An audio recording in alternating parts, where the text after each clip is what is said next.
Hi friends, இப்போ நம்ம Pandya source பார்க்க போகிறோம். பாண்டிய சோர்ஸில் நம்ம ராஜி இருக்காங்களே, அவங்க வந்துட்டு பாக்கு வெத்தலை மாற்றி முடிச்சுப்பா ஏன் வந்தாச்சு அப்படின்னு சொல்லிட்டு பாட்டை போட்டுவிட்டு ஆட ஆரம்பிச்சிட்டாங்க. பாட்டுன்னா ராஜி இருக்க வேணாமா, ராஜி இருந்தால் கதிர் இருக்கணும்ப்பான்னு சொல்லிட்டு 2 பேரும் பாட்டை போட்டு ஆட ஆரம்பிக்க, இப்படியே நீங்கள் 2 பேரும் மட்டும் ஆடினா எப்படி இந்தாண்ணா அவங்க வந்துட்டோம் அப்படின்னு சொல்லிட்டு செந்திலும் மீனாவும் ஆடிட்டு இருக்காங்க. அதுக்கப்புறம் பார்த்தா நம்ம தங்கமயிலும் சரவணனுங்க, சரவணன் மூஞ்சில் ஓடலை, இவ கூடலாம் ஆடணும்னு என் தலையெழுத்து அப்படின்னு நினச்சி ஆடிட்டு இருக்காரு.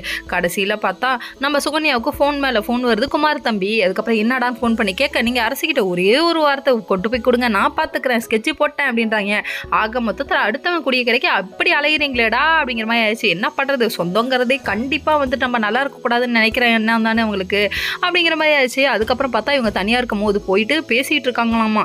என்னன்னா குமார் பேசிகிட்டு இருக்க, நீ ஒரு டைம் நேரில் வந்து பார்த்து பிரச்சனை எப்படியாவது முடிச்சு விடுன்னு சொல்லிட்டு சுகன்யாவும் ஊசி பேத்து விட்டுருச்சு. என்ன பண்ணுறதுங்க, நாட்டில் 3/4 பேர் இதை மறக்கிறாங்க. என்னன்னு சொல்லி பார்க்குறீங்களா, அதாவது உசி பேத்துறவன்ட்ட உம்மனும் கடுப்பேத்துறவன்ட்ட கம்மனும் இருக்கணும்னு சொல்லிட்டு தலைவரே சொன்னாலும் அவங்க எங்கே கேட்குறாங்க.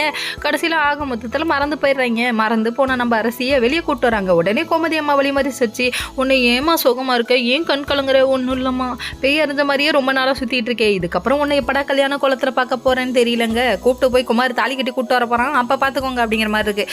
என்னதாயா நடக்குது, ஆக மொத்தத்தில் உங்கள் குடும்பத்தை வச்சு செய்யணுங்கிறதுக்காக பிளான் பண்ணிட்டாங்க, நம்ம அரசியை கடத்த போகிறாங்க, சுகன்யா மெயின் காரணம், என்னதாண்டா நடக்குது, போகிற போக்கில் எல்லாம் நடக்கட்டும் பார்த்துக்கலாம் அப்படிங்கிறாங்க. ஏமா ஒரு பொண்ணுக்கு பொண்ணே எதிரி ஆகலாமா, இது தப்பு இல்லையா அப்படிங்கிற மாதிரி ஆயிடுச்சு. சரி விடுங்க, சிஐடி மீனா இருக்க பயமே, இதுக்கப்புறம் சிஐடி ஆஃபீஸராக இறங்கி கண்டுபிடிக்க போகிறாங்க, அதுக்கப்புறம் வச்சு செய்ய போகிறாங்க. எப்படி மகளிர் மட்டும் படத்தில் பார்த்து